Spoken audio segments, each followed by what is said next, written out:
ദൈവത്തിൻ്റെ കരുണയെക്കുറിച്ച് നമ്മൾ ധ്യാനിക്കുമ്പോൾ അവിടുത്തെ കരുണ ഏറ്റവും ഹൃദ്യമായി നമുക്ക് ഇന്ന് ലഭിക്കുന്നത് സഭയിലാണ്. സഭ രൂപീകൃതമായത് തന്നെ കാരുണ്യമായ കർത്താവിന് ഈ ചരിത്രത്തിൽ തുടരുവാൻ വേണ്ടിയിട്ടാണ്. നമ്മൾ ഈ സഭയെ കാണുന്നത് കുറെ മനുഷ്യരുടെ കൂട്ടായ്മയായി മാത്രമാണ്. ഒരുപക്ഷെ ഒരു വലിയ കുറവാണ്. നമ്മളൊരു വലിയ തെറ്റിദ്ധാരണയാണ്. കുറെ അച്ഛന്മാരും കുറെ മെത്രാന്മാരും കുറെ കന്യാസ്ത്രീകളും കുറെ അൽമായക്കാരും കുറെ കമ്മിറ്റിക്കാരും എല്ലാം കൂടെ കൂടുന്നതാണ് സഭ. മനുഷ്യരുടെ കൂട്ടായ്മ. സിനഡൊക്കെ കൂടുമ്പം ചിലരൊക്കെ സോഷ്യൽ മീഡിയയിൽ പറയും 15 ആശാന്മാരവിടെ കൂടിയിരുന്ന് ഫുഡ് അടിക്കുക, ഞങ്ങൾ എന്നിട്ട് തീരുമാനം എടുക്കുക, ഇതാണ് സിനഡ്. അല്ല, ദൈവാത്മാവിന്റെ പ്രചോദനങ്ങൾക്കനുസരിച്ച് സഭയുടെ നന്മയ്ക്ക് വേണ്ടി ദൈവേഷ്ടം വിവേചിച്ചറിയുന്ന കൂട്ടായ്മയാണ് സിനഡ്. സഭയെന്ന് പറയുന്നത് എന്താണ്? സഭ ഈശോയുടെ തുടർച്ചയാണ്. അത് നമുക്ക് ഒരുപക്ഷെ നമ്മൾ ഇത്രയും വേദപാഠമൊക്കെ പഠിക്കുന്നുണ്ടെങ്കിലും നമ്മുടെ തലേ കയറാതെ പോയ ഒരു കാര്യമാണ്. സഭയും ഈശോയും രണ്ടാണെന്നുള്ളത്. നമ്മുടെ ചില ചെറുപ്പക്കാരൊക്കെ പറഞ്ഞു കേട്ടിട്ടുണ്ട്, I am for Christ but not for church. ഞാൻ ഈശോ മിശിഹായ്ക്കുള്ളയാളാണ്, സഭ എനിക്ക് വലിയ താല്പര്യമില്ല. അങ്ങനെയാണെങ്കിൽ അവൻ ഈശോയെ ശരിയായി മനസ്സിലാക്കിയിട്ടില്ല. കർത്താവ് എന്താണെന്ന് മനസ്സിലാക്കിയവൻ ഒരിക്കലും കർത്താവും സഭയും രണ്ടാണെന്ന് പറയില്ല. ഫുൾട്ടൻ ജെ ഷീൻ എന്ന് പറയുന്ന ഒരു ആർച്ച് ബിഷപ്പ്, വർഷങ്ങൾക്ക് മുമ്പ് അദ്ദേഹം മരിച്ചുപോയി. ഇപ്പൊ വളരെ പ്രശസ്തനായ റേഡിയോ പ്രഭാഷകനും വളരെ പോപ്പുലറായ ഒരു പ്രസംഗകനുമായിരുന്നു. അദ്ദേഹത്തിന്റെ ഒരു പുസ്തകമുണ്ട്, ഈ മിശിഹായുടെ മൗതിക ശരീരം, the mystical body of Christ എന്ന പേരിൽ. അതിൽ അദ്ദേഹം വളരെ മനോഹരമായ ഒരു നിർവചനം സഭയ്ക്ക് കൊടുക്കുന്നുണ്ട്. അതെന്താണെന്നറിയാമോ? അദ്ദേഹം പറയുന്നത്, നിങ്ങൾ ഈശോ മിശിഹായെ വെറും 33 വർഷത്തേക്ക് ഒതുക്കി നിർത്തുകയാണ്. അത് വായിച്ചപ്പോൾ എനിക്കും തോന്നി, ശരിയാ. നമ്മൾ ഈശോയെ കുറിച്ച് പറയുമ്പം ആ സുവിശേഷത്തിൽ ഈശോയെ കുറിച്ച് പറയുന്ന കാര്യങ്ങൾ മാത്രമേ ഉള്ളൂ. 33 വർഷമേ ആയുസുള്ളോ നമ്മുടെ കർത്താവ്. അപ്പോഴാണ് ഞാനും ചിന്തിച്ചു, ശരിയാണല്ലോ കർത്താവേ.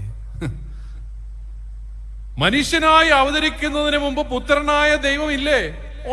ഉണ്ടെന്ന് നമ്മൾ വിശ്വാസ പ്രമാണത്തിൽ ഏറ്റു പറയുന്നത്. അവിടുന്ന് അനാദി മുതലേ പിതാവിനോടൊപ്പമായിരുന്നു, സത്തയോടൊന്നായ പുത്രൻ. പുത്രനായ ദൈവത്തിന്റെ ആ ഭാവം, അതായത് ദൈവപുത്രൻ, തൃത്വത്തിലെ രണ്ടാമൻ, അവിടുന്ന് ലോക സൃഷ്ടിക്ക് മുമ്പ് തന്നെ ആദ്യജാതനായവൻ, പിതാവിനോടൊപ്പമായിരുന്നവൻ. അതാണ് ആ ഒന്നാം ഘട്ടം. അങ്ങനെയിരിക്കെയാണ് ദൈവത്തിന് മനുഷ്യനോടുള്ള അഗാധമായ സ്നേഹത്തെ പ്രതി, കാരുണ്യത്തെ പ്രതി, ഈ ജനത്തെ പാപങ്ങളിൽ നിന്ന് മോചിപ്പിക്കണമെന്ന തീവ്രമായ അഭിലാഷത്തോടെ ആരെങ്കിലും അവരുടെ പാപങ്ങൾക്ക് പരിഹാരം ചെയ്യാൻ ഉണ്ടാവണം.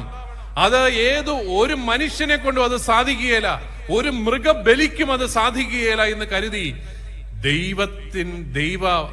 ദൈവം ആ ത്രിത്വത്തിലെ രണ്ടാമനെ തന്നെ വിടുകയാണ് മനുഷ്യനായി. അതാണ് ഈശോയുടെ 33 വർഷത്തെ ജീവിതം. ആ 33 വർഷത്തെ ജീവിതത്തിന്റെ അവസാനം കർത്താവിന് സംഭവിക്കുന്നത് എന്താണ്? നമ്മൾ ഈ കഴിഞ്ഞ ആഴ്ചയെല്ലാം ധ്യാനിച്ചു. അവിടുന്ന് കുരിശിൽ മരിച്ചു, അവിടുന്ന് യാഗമായി തന്റെ ജീവൻ അർപ്പിച്ചു, ഈ മനുഷ്യകുലത്തെ മുഴുവൻ വീണ്ടെടുത്തു ഉദ്ധാനത്തിലൂടെ. എന്നിട്ട് എന്ത് ചെയ്യും?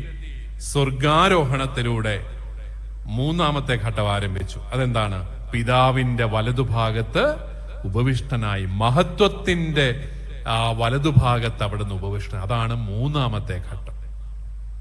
എന്നിട്ട് ഫുൾട്ടൻ ജെ ഷീൻ നമുക്ക് പറഞ്ഞു തരികയാണ്, പന്തക്കുസ്താ തിരുനാളിൽ നമ്മുടെ കർത്താവ് മറ്റൊരു ശരീരം സ്വീകരിച്ചു. അതേതാണ്? പൗലോസ് ശ്ലീഹ പറയുന്നുള്ളതിനെ കുറിച്ച്. ഏതാണ്? സഭ ക്രിസ്തുവിന്റെ ശരീരമാണ്. സഭ ക്രിസ്തുവിന്റെ ശരീരമാണ്. പന്തക്കുസ്താ തിരുനാളിൽ സഭയുടെ ഉദ്ഘാടന ദിവസം നമ്മുടെ കർത്താവ് പുതിയ ഒരു ശരീരം സ്വീകരിച്ചു. അതാണ് സഭ. ഈ സഭയുടെ ശിരസ് കർത്താവാണ്. അവയവങ്ങൾ ആരാണ്? നമ്മളാണ്.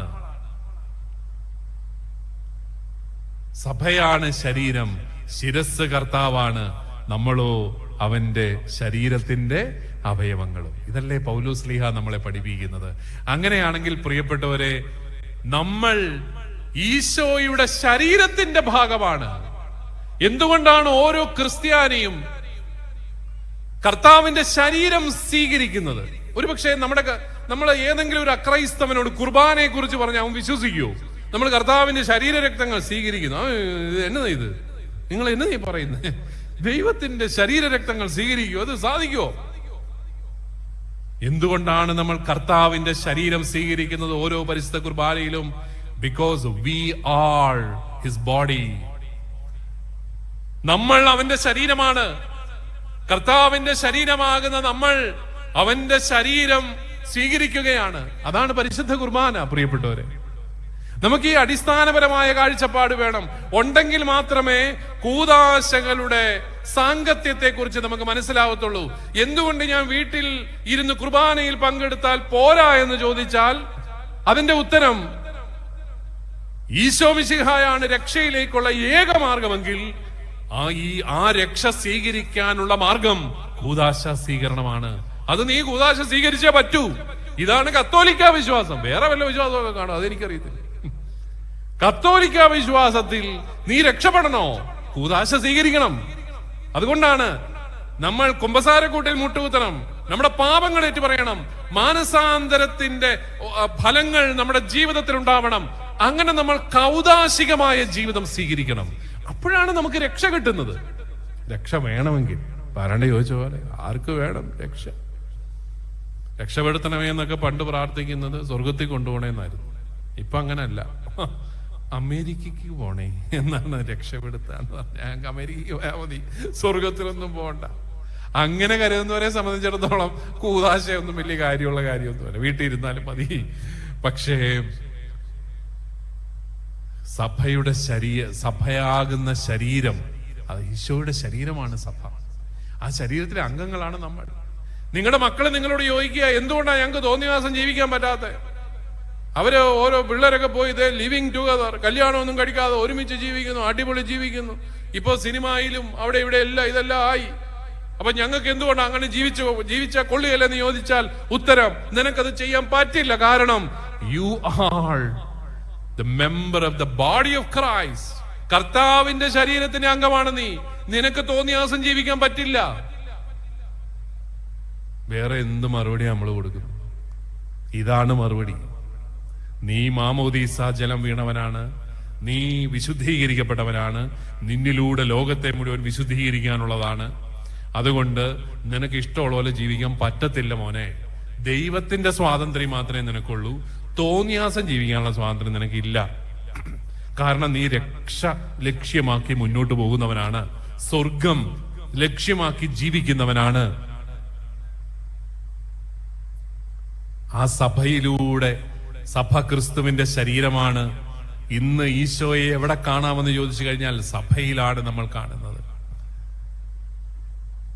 അതുകൊണ്ടാണ് ഈശോ ചെയ്ത 3 പ്രധാനപ്പെട്ട പ്രവർത്തനങ്ങളും സഭ തുടരുന്നത്. അതുകൊണ്ടാണ് ഈശോ എന്തൊക്കെയാണ് ചെയ്തത്? 1, അവൻ വചനം പ്രഘോഷിച്ചു.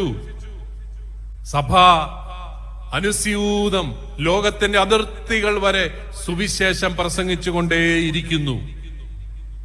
2, അവൻ തന്റെ ജീവൻ സമർപ്പിച്ച് വിശുദ്ധീകരിച്ചു.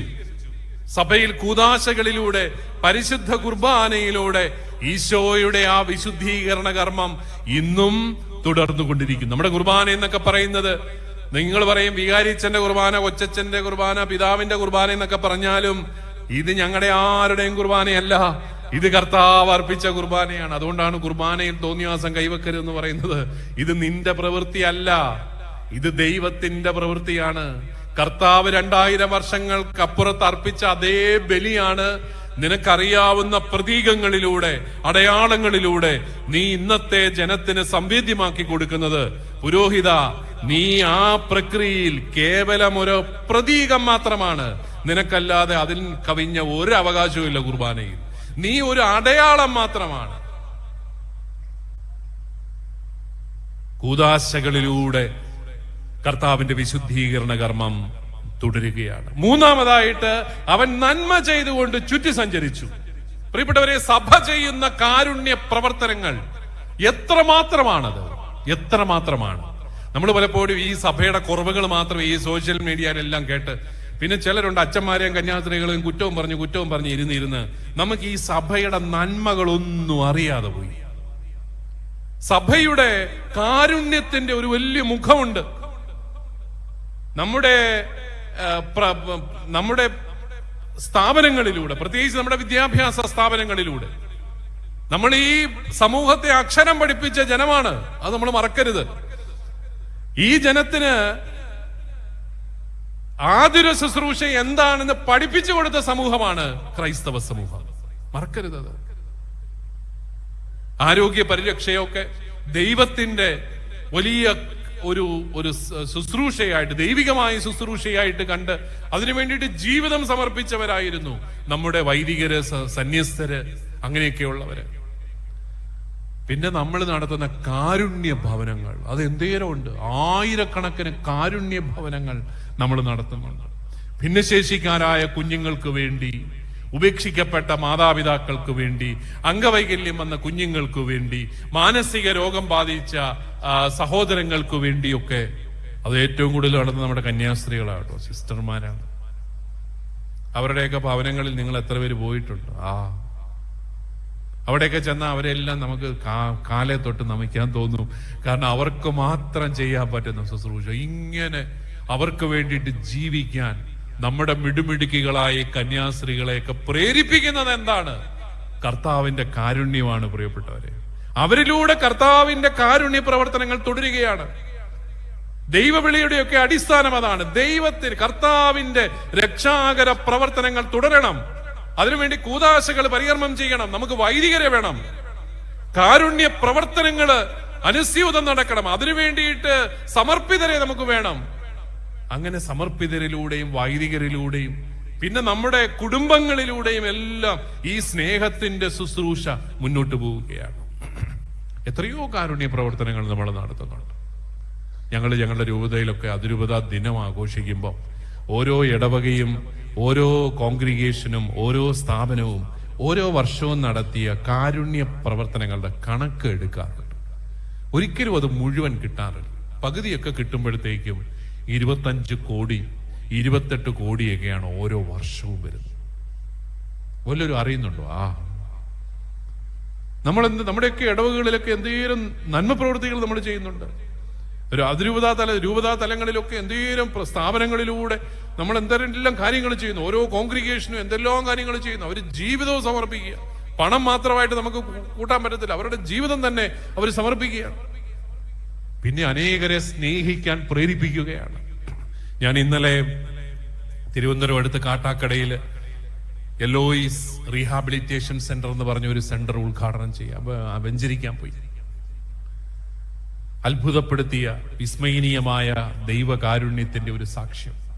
10-12 ചെറുപ്പക്കാര്, പിള്ളേര്, 3 ആൺപിള്ളേര്, ബാക്കി 9 പെൺപിള്ളേര്. നല്ല മിടുമിടുക്കികൾ പെൺപിള്ളേര്. ആരും കല്യാണം കഴിച്ചിട്ടില്ല പെൺപിള്ളേരിൽ എന്ന് എനിക്ക് തോന്നുന്നു. ഒന്നോ രണ്ടോ പേരും കണ്ട, അത്രേ ഉള്ളൂ. ബാക്കിയെല്ലാം പഠിക്കുക. PhD പഠിക്കുന്നു, MTech പഠിക്കുന്നു, BSc നേഴ്സിംഗ് പഠിക്കുന്നു. അവരെല്ലാം തിരുവനന്തപുരം പ്രദേശത്ത് വന്ന് കണ്ടുമുട്ടി. കുറെ വർഷങ്ങളായിട്ട് അവർ പ്രാർത്ഥനാനുഭവത്തിലായിരുന്നു. ഒരുമിച്ച് കൂടി പ്രാർത്ഥിക്കും. അങ്ങനെ പ്രാർത്ഥിച്ചപ്പോൾ അവർക്ക് കർത്താവിന്റെ ഒരു ജ്വലനം ഉള്ളിലുണ്ടായി. എന്താണ്? തിരുവനന്തപുരം പട്ടണത്തിൽ തെരുവിൽ അലയുന്ന മാനസിക രോഗികൾക്ക് ഭക്ഷണം കൊടുക്കണം, നീ തന്നെ കൊടുക്കണം.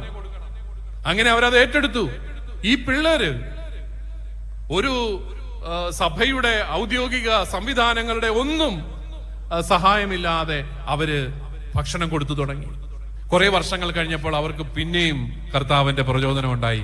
ഇവർക്ക് വേണ്ടിയിട്ട് ഒരു ഭവനം തുടങ്ങണം. കാട്ടാക്കടയിൽ അവർ 1.5 ഏക്കർ സ്ഥലം മേടിച്ച്, അവർ പലരും ആർക്കിടെക്റ്റുകളും ഒക്കെയാണ് ഈ പെമ്പിള്ളേർ. അവര് തന്നെ നല്ല 1-തരം കെട്ടിടം പണിത് 2 കെട്ടിടങ്ങൾ, ഒന്ന് പുരുഷന്മാർക്ക്, സ്ത്രീകൾക്ക്, ഓട്ടിസം ബാധിച്ച കുഞ്ഞുങ്ങൾക്ക്. അതിന് 4 ചുറ്റും ഓരോ കുരിശടിയും പണിത് വെച്ചിട്ടുണ്ട് ഓരോ പുണ്യവാന്റെ പേരിൽ. അവർ പറഞ്ഞു, പിതാവേ, ഇത് ചുമ്മാ സാമൂഹിക പ്രവർത്തനമല്ല, ഇത് ഞങ്ങൾ ഇവർക്ക് വേണ്ടിയിട്ട് പ്രാർത്ഥിക്കും. അതുകൊണ്ട് ഞങ്ങൾക്ക് കുർബാന വേണം, കുർബാന എഴുന്നള്ളിച്ച് വെച്ച് തരണം. ഞങ്ങൾ ഇവർക്ക് വേണ്ടിയിട്ട് 24 മണിക്കൂർ പ്രാർത്ഥിക്കും. ആ പ്രാർത്ഥനയിൽ ഇവര് സൗഖ്യപ്പെട്ട് ഇവിടുന്ന് പോകും. പുതിയ ആൾക്കാർ ഇവിടേക്ക് കടന്നു വരും. എന്തോ ഒരു അഗ്നിയാൽ ജ്വലിക്കപ്പെട്ട ചെറുപ്പക്കാരുടെ ജീവിതങ്ങൾ കർത്താവ് പ്രിയപ്പെട്ടവരെ ഇന്നും നമ്മുടെയൊക്കെ ഉള്ളിൽ തീ ജ്വലിപ്പിച്ചുകൊണ്ടിരിക്കുക. എന്തിനാ? കൂടുതൽ കാരുണ്യം കാട്ടാൻ. അതാണ് സഭയെ കർത്താവ് എപ്പോഴും നിരന്തരം നിർബന്ധിച്ചുകൊണ്ടിരിക്കുന്നത്, കാരുണ്യം കാട്ടാൻ. ഈ അടുത്ത നാളിൽ നിങ്ങൾ കേട്ട് കാണും, കേന്ദ്ര ഗവൺമെന്റ് കാരിത്താസ് ഇന്ത്യ എന്ന കത്തോലിക്ക സഭയുടെ കാരുണ്യ പ്രസ്ഥാനത്തിന്റെ വിദേശ ഫണ്ട് സ്വീകരിക്കാനുള്ള അനുവാദം എടുത്ത് കളഞ്ഞു. അവരങ്ങനെ ചില ഗുണങ്ങൾ ചെയ്യുന്നുണ്ട്. പക്ഷെ അതിലൂടെ എത്രയോ ആയിരക്കണക്കിന് മനുഷ്യർക്ക് ഇന്ത്യയിലെ കത്തോലിക്ക സഭ സേവനം ചെയ്തു. എത്രയോ പേർക്ക് ഒരു സർക്കാരിനും എത്തിപ്പറ്റാത്ത ഇടങ്ങളിൽ, ഒരു സർക്കാരിനും എത്തിപ്പറ്റാത്ത ഈ സമൂഹം ഒരു വിലയും കൊടുക്കാത്ത ജനവിഭാഗങ്ങളുടെ ഇടയിൽ കാരുണ്യത്തിന്റെ കരങ്ങളായിട്ട് പോകാൻ കത്തോലിക്ക സഭയ്ക്ക് സാധിച്ചത് ഈ ഒരു പ്രസ്ഥാനമുള്ളത് കൊണ്ടാണ്. ഗവൺമെന്റ് ഒന്നും ഉപകാരം ചെയ്തില്ലെങ്കിലും ഉപദ്രവം ചെയ്യാതിരുന്നാൽ മതി. അതായത് വലിയ ഉപദ്രവം ചെയ്തു, അതിന്റെ FCRI എടുത്ത് കളഞ്ഞു. ഇനി നിങ്ങളൊന്ന് പ്രവർത്തിക്കുന്നത് കാണട്ടെ. അതാ. എന്നാ 10 പേർക്ക് എത്രയോ കുഞ്ഞുങ്ങള് അവരുടെ പ്രോജക്റ്റുകളിലൂടെ നല്ല പോഷകാഹാരം കഴിച്ചു. എത്രയോ കുഞ്ഞുങ്ങൾ വിദ്യാഭ്യാസം നേടി. എത്രയോ പേര് രക്ഷപ്പെട്ടു. അതൊന്നും ഞങ്ങൾക്ക് പ്രശ്നമല്ല, നിങ്ങൾ പ്രവർത്തിക്കേണ്ട, അത്രയുള്ളൂ. പ്രിയപ്പെട്ടവരെ, അത് പോയെന്ന് പറഞ്ഞുകൊണ്ട് നമ്മൾ കാരുണ്യ പ്രവർത്തനം നിർത്തത്തില്ല. നമ്മൾ നമ്മുടെ ദശാംശമൊക്കെ കൊടുത്ത് പിന്നെയും ചെയ്തുകൊണ്ടിരിക്കും. അതാണ് ക്രൈസ്തവ സമൂഹം. അതുകൊണ്ട് നമ്മുടെ സഭ തന്നെ നിലനിൽക്കുന്നത് കർത്താവിന്റെ സാന്നിധ്യം ഈ സമൂഹത്തിന് കൊടുക്കാൻ വേണ്ടിയിട്ടാണ്. കർത്താവിന്റെ കാരുണ്യം സഭയിലൂടെ ഒഴുകുകയാണ്. കാരണം സഭ കർത്താവിന്റെ ശരീരമാണ്. നമ്മുടെ പ്രവർത്തനങ്ങളെല്ലാം ആ ഒരു തലത്തിൽ വേണം നമ്മൾ കാണാനായിട്ട്. അതുകൊണ്ടാണ് നമ്മുടെയൊക്കെ ഇടവക സമൂഹങ്ങള് കൂടുതൽ കാരുണ്യത്തെ കുറിച്ച് ചിന്തിക്കണം. നമ്മുടെയൊക്കെ ഇടയിൽ വേദനിക്കുന്നവരായിട്ട് ആരും ഉണ്ടാകരുത്. അതിനൊന്നും നമ്മൾ പുറത്തുനിന്ന് പൈസയൊന്നും വേണ്ട. നമ്മുടെയൊക്കെ ദശാംശം കൊടുത്ത് ശീലിച്ചാൽ മാത്രം മതി നമുക്കത് ചെയ്യാനായിട്ട് സാധിക്കും. നമ്മൾ സമ്പാദിച്ചുണ്ടാക്കുന്നതിന്റെ ഒരു ഭാഗം സമൂഹത്തിനുള്ളതാണ് എന്നുള്ളൊരു ചിന്തയിൽ നമുക്ക് മാറ്റിവെക്കാനായിട്ട് സാധിച്ചാൽ മാത്രം മതി. നമ്മൾ വായിച്ചു കേട്ടു നടപടി പുസ്തകത്തിൽ പരിശുദ്ധാത്മാവിനാൽ വിളിച്ചു കൂട്ടപ്പെട്ട ആ ജനം ഒരുമിച്ചുകൂടി ഒരു സഭയായിട്ട് മാറി, കർത്താവിന്റെ ശരീരമായിട്ട് മാറിയപ്പോൾ അവർക്കുണ്ടായ വ്യത്യാസം എന്താണ്? അവരുടെ ജീവിതത്തിൽ ഉണ്ടായ ഗുണപരമായ വ്യത്യാസം എന്താണ്? അവർക്കുണ്ടായിരുന്നതെല്ലാം അവർ പൊതുവായി കരുതി. അവർ തങ്ങളുടെ സ്വത്തുക്കളും വസ്തുവകകളും വിറ്റ് ആവശ്യാനുസരണം എല്ലാവർക്കുമായി വീതിച്ചു. അവർ ഏക മനസ്സോടെ താല്പര്യപൂർവം അനുദിനം ദേവാലയത്തിൽ ഒന്നിച്ചുകൂടുകയും ഭവനം തോറും അപ്പം മുറിക്കുകയും ഹൃദയ ലാളിത്യത്തോടും ആഹ്ലാദത്തോടും കൂടെ ഭക്ഷണത്തിൽ പങ്കുചേരുകയും ചെയ്തിരുന്നു. നമ്മുടെ കാലം ചെയ്ത മാർപ്പാപ്പ ബെനഡിക്റ്റ് 16 മാർപ്പാപ്പായോട് ഒരു പത്രപ്രവർത്തകൻ ചോദിക്കുന്നുണ്ട്, പാപ്പ, നടപടി പുസ്തകത്തിൽ പറയുന്ന ഈ ക്രൈസ്തവ സമൂഹം തങ്ങൾക്കുണ്ടായിരുന്നതെല്ലാം പൊതുവായി കരുതുന്ന, സ്വത്തുക്കളും വസ്തുവകകളും വിറ്റ് ആവശ്യാനുസരണം വീതിക്കുന്ന, ഏകമനസ്സോടെ താല്പര്യപൂർവ്വം അനുദിനം ദേവാലയത്തിൽ ഒന്നിച്ചുകൂടുന്ന, ഭവനം തോറും അപ്പം മുറിക്കുന്ന, ഹൃദയലാളിത്യത്തോടും ആഹ്ലാദത്തോടും കൂടെ ഭക്ഷണത്തിൽ പങ്കുചേരുന്ന സമൂഹം, അതല്ലേ കമ്മ്യൂണിസം? അപ്പൊ പിന്നെ എന്തിനാണ് സഭ കമ്മ്യൂണിസത്തെ എതിർക്കുന്നത്? ശരിക്കും കമ്മ്യൂണിസം എന്ന് പറയുന്നത് നടപടി പുസ്തകത്തിലെ ഈ പ്രവർത്തനങ്ങളൊക്കെ തന്നെയല്ല. അതിന് മാർപ്പാപ്പ മറുപടി പറയുന്നത് വളരെ ചിന്തനീയമാണ്. അദ്ദേഹം പറഞ്ഞു, കമ്മ്യൂണിസം ഉണ്ടായത് കഴിഞ്ഞ നൂറ്റാണ്ടിലാണ്. എന്നാൽ ആദ്യ നൂറ്റാണ്ടുകളിൽ തന്നെ സഭയിലുണ്ടായ സന്യാസ പ്രസ്ഥാനങ്ങളാണ് നടപടി പുസ്തകത്തിലെ ഈ കാരുണ്യത്തിന്റെ ജീവിതം കൃത്യമായി നടപ്പിലാക്കിയത്. നമ്മുടെ സന്യാസ സഭകൾ വൈദികരുടെയും സന്യസ്തരുടെയും ഒക്കെ സന്യാസ കൂട്ടായ്മകളുടെ പ്രധാനപ്പെട്ട ലക്ഷ്യമെന്താണ്?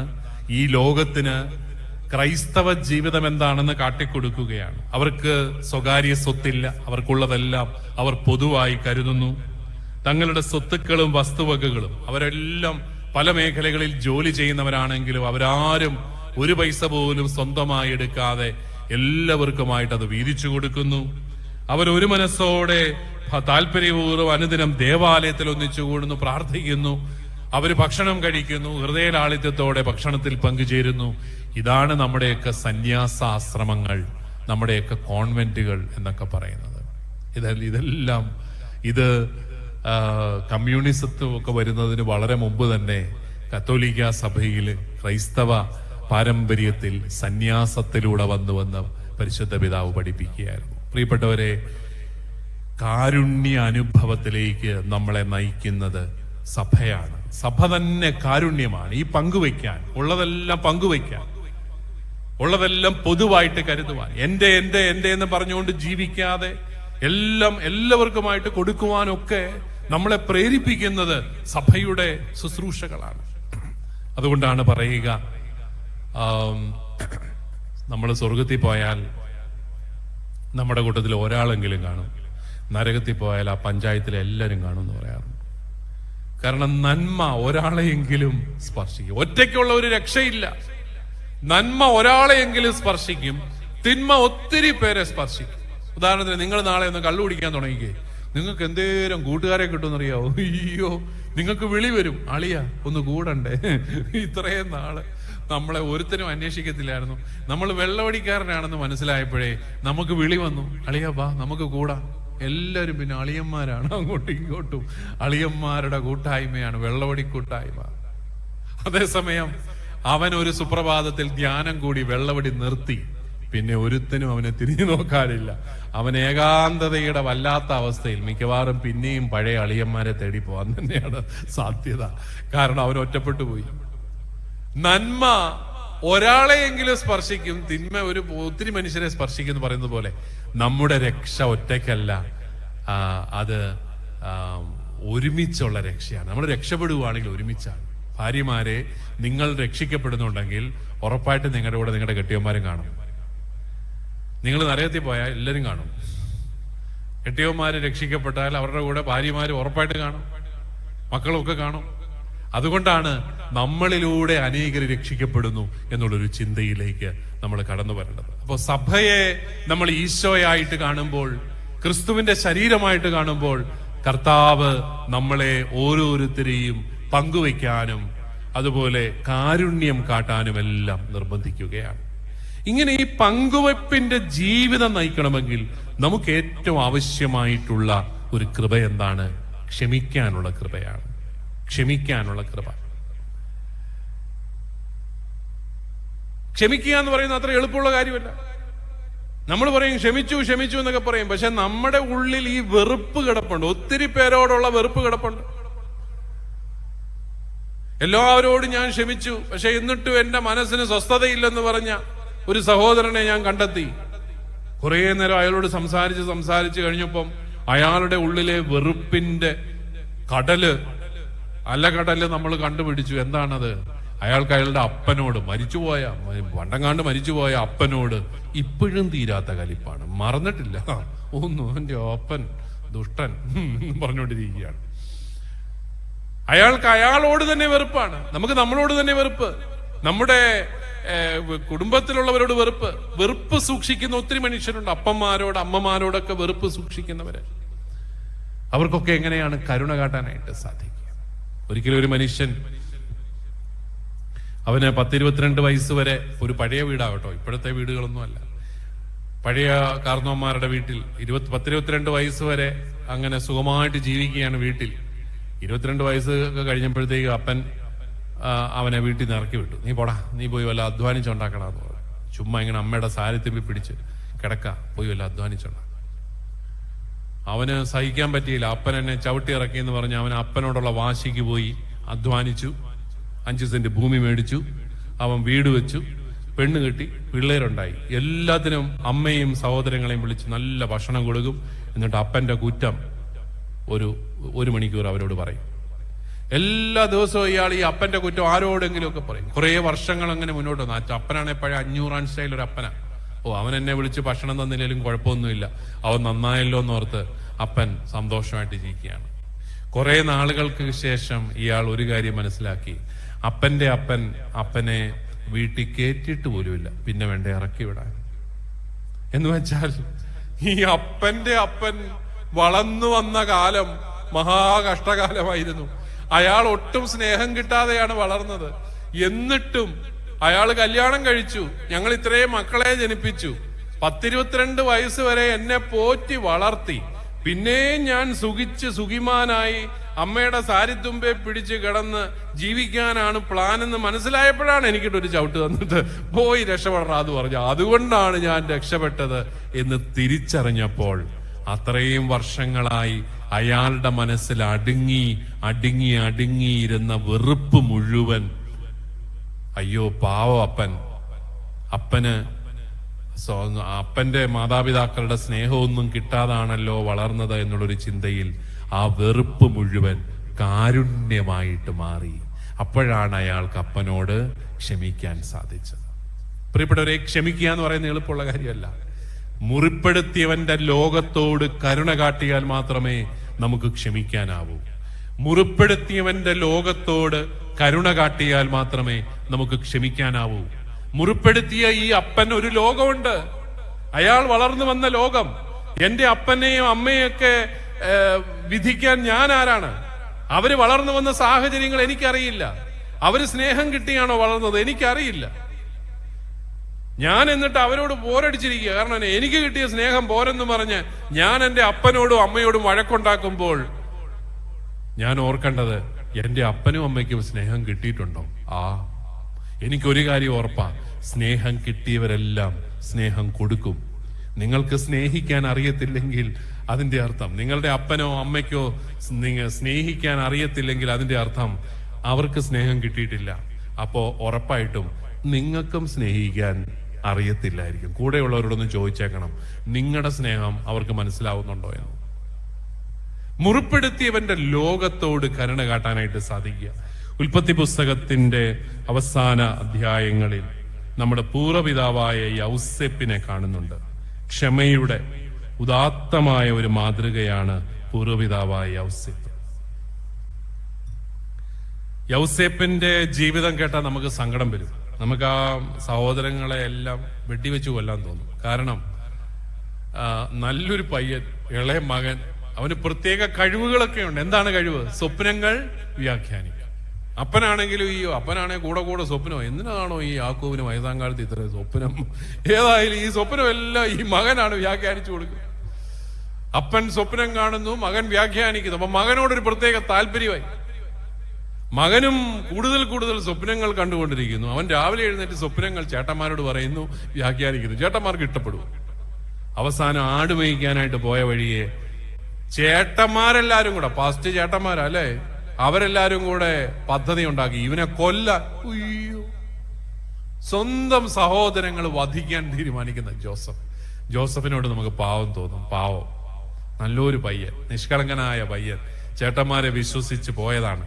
അവസാനം അവനെ കൊല്ലാനായിട്ട് തീരുമാനിക്കുകയാണ് ചേട്ടന്മാർ. അപ്പൊ റൂബൻ എന്ന് പറയുന്ന മൂത്ത സഹോദരന് സങ്കടം തോന്നി. കൊല്ലുമൊന്നും വേണ്ട, അവനെ നമുക്ക് ആ പൊട്ടക്കിണറ്റിൽ തള്ളാം. എന്നിട്ട് ഇവര് മാറുമ്പോഴത്തേക്കും പുള്ളിയെ പിടിച്ചു കയറ്റി കൊണ്ടുപോകാൻ ഓർത്തിരിക്കുകയായിരുന്നു റൂബൻ. അപ്പൊ പറഞ്ഞ, എന്നാ റൂബൻ പറഞ്ഞല്ലേ, അനുസരണമൊക്കെ ഉണ്ട്, അതുകൊണ്ട് നമുക്ക് പൊട്ടക്കിണറ്റിൽ തള്ളിയേക്കാം, കൊല്ലണ്ട. അങ്ങനെ പൊട്ടക്കിണറ്റിൽ തള്ളി കഴിഞ്ഞപ്പോഴാണ് അതുവഴി കുറെ ഈജിപ്തുകാർ വന്നു. എന്നാ പിന്നെ ഇവന്മാർക്ക് അടിമയായിട്ട് വിറ്റേക്കാം. സ്വന്തം സഹോദരനെ അടിമയായിട്ട് വിൽക്കുകയാണ് അല്ലെ. നമുക്ക് അവനെയൊക്കെ കൈ കിട്ടിയ എന്നെ ചെയ്യണം? സ്വന്തം അനിയനെ അടിമയാക്കി വിൽക്കുന്ന സഹോദരന്മാര്, എനിക്ക് ഓർത്തിട്ട് അല്ലെ സഹിക്കാൻ പറ്റുന്നത്. അവിടെ എല്ലാം എഴുതി വെച്ചിട്ടുണ്ട്. എന്നാ ഈ അടിമയാക്കി എല്ലാം വിറ്റ് കഴിഞ്ഞപ്പോ കർത്താവിന്റെ കരം യൗസേപ്പിന്റെ കൂടെ ഉണ്ടായിരുന്നു. നമ്മുടെ ഇപ്പോഴത്തെ ചെറുപ്പക്കാരൻ ന്യൂജൻ പിള്ളേര് ചോദിക്കും, ഉണ്ടായിട്ട് എന്നാ വിശേഷം? അവന് അടിമയായിട്ട് വിറ്റില്ലേ? കർത്താവിന്റെ കരം യൗസേപ്പിന്റെ കൂടെ ഉണ്ടായിരുന്നു, ഉണ്ടായിട്ട് എന്നാ വിശേഷം? എന്നിട്ട് അവൻ ഈജിപ്തിൽ ചെന്നു. ഒരു വിശേഷം ഉണ്ടായില്ല. അവൻ അടിമയായിട്ട് ചെന്ന് പൊത്തിഫറിന്റെ വീട്ടിലെ കാര്യസ്ഥനായി. അവസാനം പൊത്തിഫറിന്റെ ഭാര്യയ്ക്ക് ഈ പയ്യനോട് വേണ്ടാതിനൊക്കെ തോന്നി. അവന് പാപം ചെയ്യാൻ വിസമ്മതിച്ചു യജമാനത്തിയുമായിട്ട്. അവൻ പറഞ്ഞത് തന്റെ സ്ഥാനത്തിന്റെ മഹിമയോർത്ത് അവൻ പാപം ചെയ്യാൻ വിസമ്മതിച്ചു. അതാണ് അവനെ കുറിച്ച് പറഞ്ഞിരിക്കുന്നത്. ഈ ഭവനം മുഴുവൻ നിങ്ങളുടെ യജമാനൻ എന്നെ ഏൽപ്പിച്ചിരിക്കുന്നു, നിങ്ങൾ ഒഴിച്ച് ബാക്കിയെല്ലാം എന്റെ കാര്യസ്ഥത്തിലാണ്, ഞാനിതിന്റെ എല്ലാം കാര്യസ്ഥനാണ്. ഇത്രയും എന്നെ വിശ്വസിച്ച യജമാനനെ ഞാൻ എങ്ങനെ വഞ്ചിക്കും? അതാണ് യൗസേപ്പ് ചോദിക്കുന്നത്. എത്ര മനോഹരമായ ഒരു ചോദ്യമാണത്. സ്നേഹം സ്പർശിച്ചപ്പോൾ ഉണ്ടായ ഒരു വ്യത്യാസമാണത്. യജമാനൻ എന്നെ ഇത്രയും സ്നേഹിക്കുന്നുണ്ട്, അതുകൊണ്ട് ഞാൻ എങ്ങനെ പാപം ചെയ്യും? യജമാനനെ ഞാൻ എങ്ങനെ വഞ്ചിക്കും? ഞാൻ പാപം ചെയ്യില്ല. പൊത്തിഫറിനെ ഇഷ്ടപ്പെടുവോ? പൊത്തിഫറിന്റെ ഭാര്യയ്ക്ക് ഇഷ്ടപ്പെടുവോ? പൊത്തിഫറിന്റെ ഭാര്യ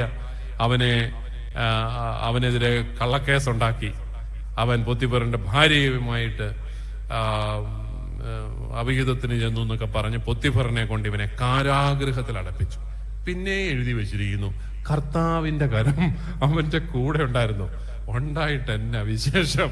കാരാഗൃഹത്തിൽ അവൻ കിടന്നില്ലേ? എത്ര വർഷമാ?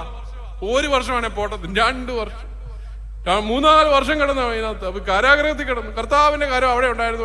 ഇടയ്ക്കിടയ്ക്ക് പറഞ്ഞിട്ട് എന്നാ വിശേഷം? ഇവനെ കാരാഗൃഹത്തിൽ നിന്ന് പുറത്തിറക്കുക. നമ്മളാണെങ്കിൽ പറയും, കർത്താവിന്റെ കരം ഉണ്ടെങ്കിൽ കാരാഗൃഹങ്ങളെല്ലാം പൊട്ടി ചെതറി അവനെ പുറത്തിറക്കണം.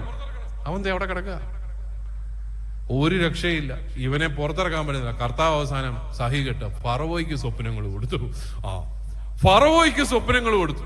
ഫറവോ വലിയ സ്വപ്നങ്ങളെല്ലാം കണ്ട് പുള്ളിക്ക് ഉറക്കം കിട്ടുന്നില്ല. പുള്ളി എല്ലാരും വിളിച്ചു വരുന്നു, ഇതേ എനിക്കിങ്ങനെ സ്വപ്നം വരുന്നു. ആർക്കും ഇത് വ്യാഖ്യാനിക്കാനായിട്ടാവില്ല. അപ്പൊ കൊട്ടാര വിചാരിപ്പുകാരൻ പാനപാത്രവാഹകനായ ഒരുത്തനുണ്ട്.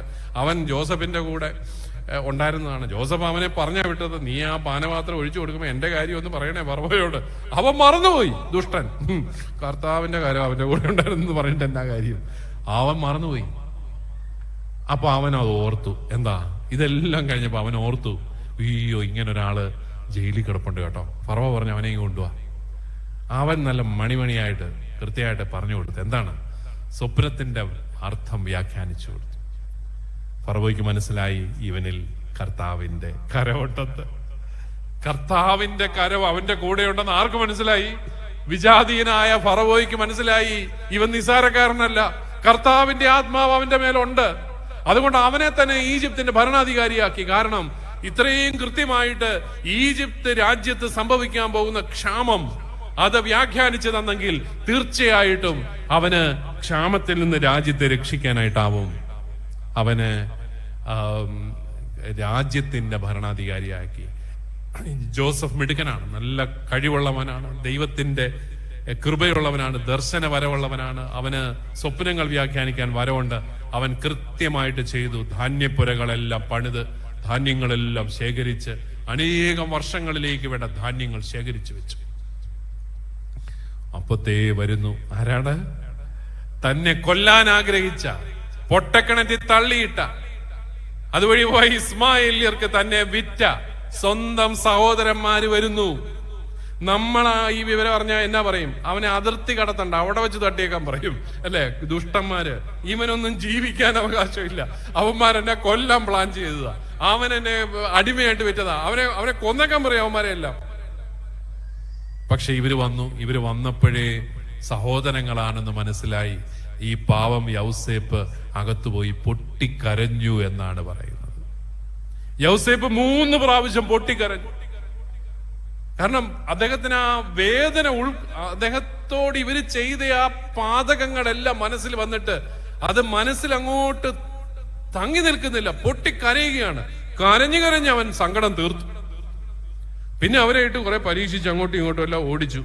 എല്ലാം കഴിഞ്ഞിട്ട് അവസാനം 45 ഉൽപ്പത്തി പുസ്തകം 45-ാമത്തെ വാക്യത്തിൽ തന്റെ അടുത്ത് നിന്നിരുന്ന 45-ാം അധ്യായം 1-ാമത്തെ വാക്യം, തന്റെ അടുത്ത് നിന്നിരുന്ന ഈജിപ്തുകാരുടെ എല്ലാം മുമ്പിൽ വികാരമടക്കാൻ ജോസഫിന് കഴിഞ്ഞില്ല. അവരെയെല്ലാം പുറത്താക്കാൻ അവർ ആജ്ഞാപിച്ചു. അതിനാൽ ജോസഫ് സഹോദരന്മാർക്ക് തന്നെ വെളിപ്പെടുത്തിയപ്പോൾ മറ്റാരും അടുത്തുണ്ടായിരുന്നില്ല. അവൻ ഉറക്ക കരഞ്ഞു. 3-ാമത്തെ കരച്ചിലാണിത്. ഉറക്ക കരഞ്ഞു. ഈജിപ്തുകാരും ഫറവോയുടെ വീട്ടുകാരും അത് കേട്ടു. അതുപോലെ ഉച്ചത്തിൽ കരഞ്ഞു, വാവിട്ട് കരഞ്ഞു. കാരണം ഈ സഹോദരങ്ങൾ എന്നോട് ചെയ്ത ദ്രോഹം അത് ഓർത്തപ്പോൾ ഇയാൾക്ക് കരച്ചിലടക്കാനായില്ല. അയാൾ വാവിട്ട് കരഞ്ഞു. എന്നിട്ട് ശാന്തമായി കഴിഞ്ഞപ്പോൾ ജോസഫ് സഹോദരന്മാരോട് പറഞ്ഞു, ഞാൻ ജോസഫാണ്, എന്റെ പിതാവ്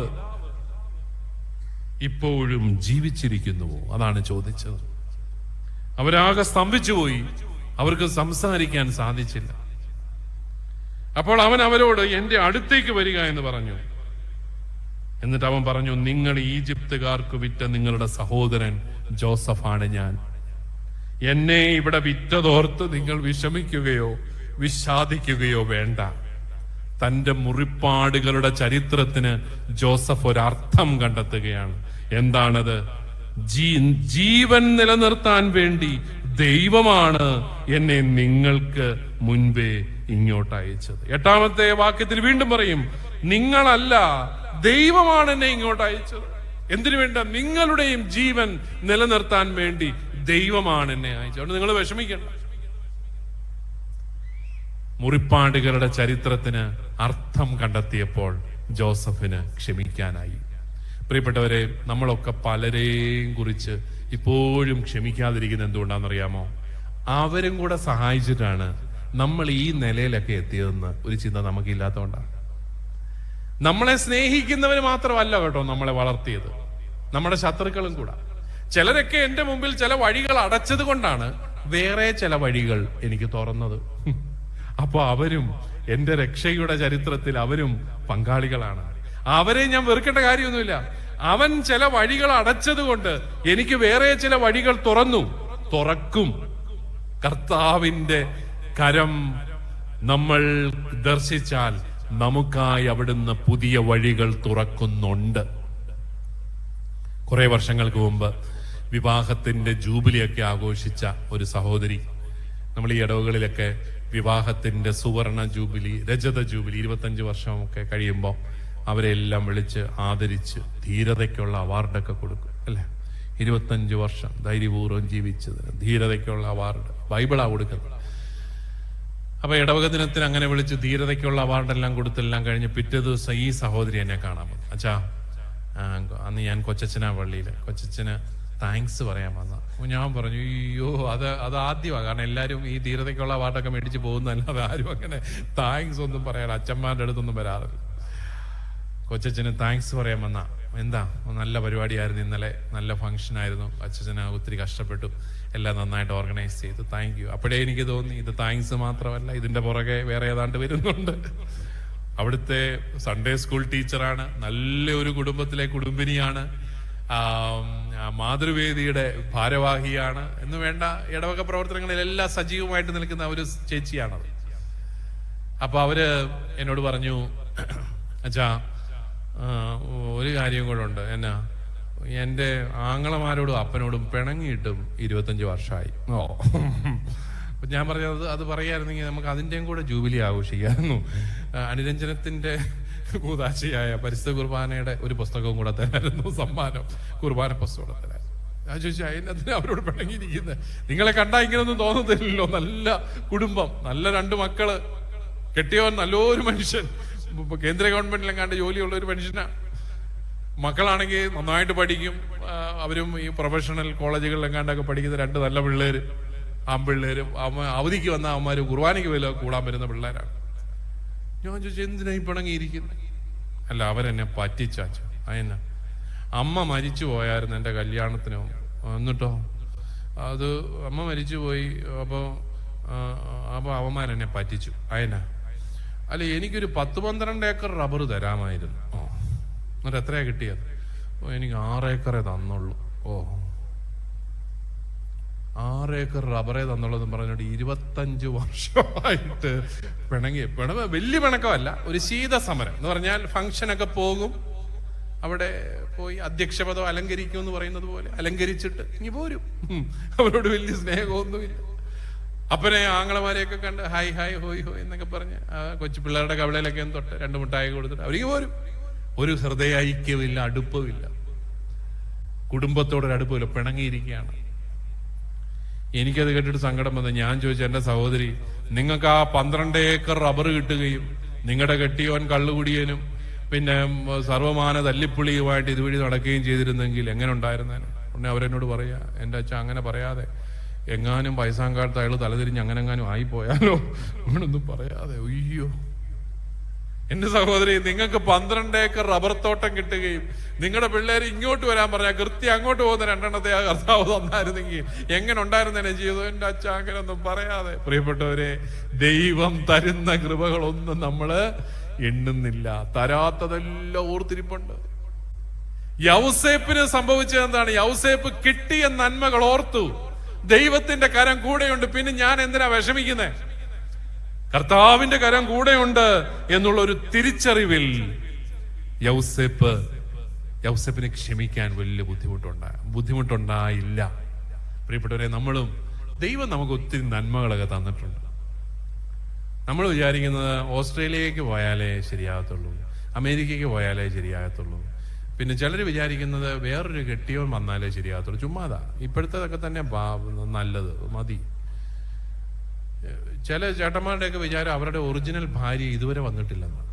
പിന്നെ ഇപ്പോൾ ഉള്ളത് ഇപ്പൊ ഉള്ളത് ഡ്യൂപ്ലിക്കേറ്റ്, ഒറിജിനൽ വരാനിരിക്കുന്നേ ഉള്ളതാണ്. ചുമ്മാതാ കേട്ടോ, അങ്ങനെയൊന്നും വരത്തൊന്നുമില്ല. ഇപ്പോൾ ഉള്ളതൊക്കെ തന്നെ ഉള്ളു. അപ്പൊ പിന്നെ കിട്ടിയതിന്റെ നന്മകളൊക്കെ ഓർത്ത് നന്ദിയൊക്കെ പറഞ്ഞ് സന്തോഷമായിട്ട് അങ്ങ് ജീവിച്ചാൽ പോരെ.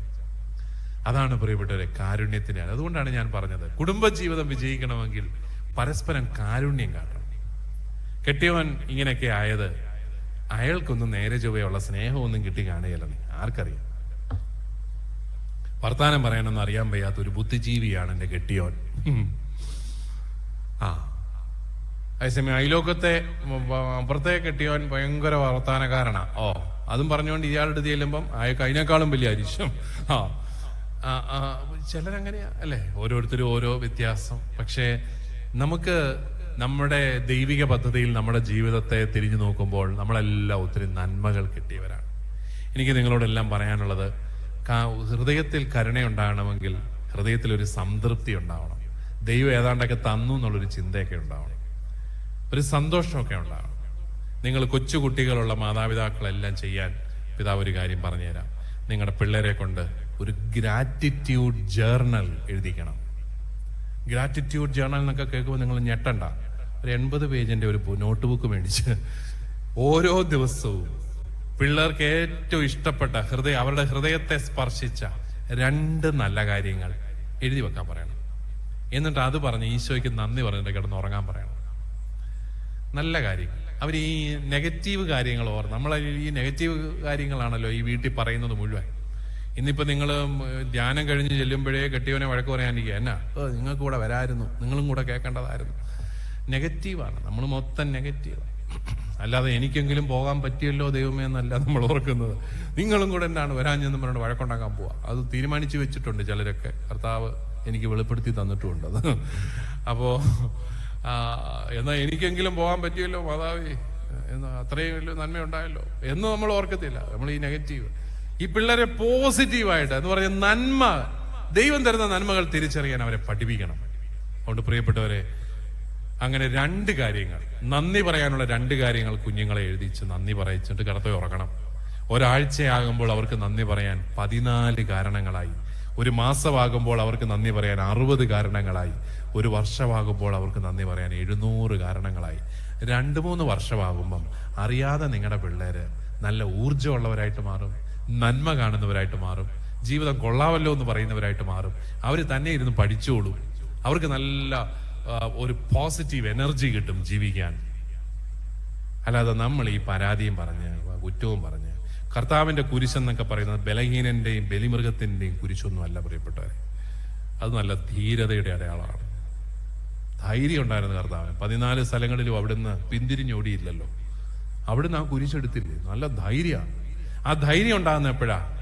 ദൈവിക പദ്ധതിയെക്കുറിച്ച് ബോധ്യം ഉണ്ടാകുമ്പോഴും, ദൈവം എനിക്ക് എന്തെങ്കിലുമൊക്കെ തന്നിട്ടുണ്ടല്ലോ എന്നുള്ളൊരു ചിന്തയുണ്ടാകുമ്പോഴുമാണ്.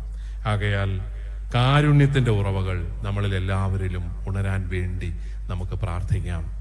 ദൈവകാരുണ്യത്തെക്കുറിച്ച് നിങ്ങൾ ധ്യാനിക്കുമ്പോൾ ഓർക്കുക, കർത്താവ് കാരുണ്യം മാത്രമാണ്. അവിടുന്ന് ശിക്ഷിക്കുന്നവനല്ല, അവിടുന്ന് സ്നേഹിക്കുന്നവനാണ്.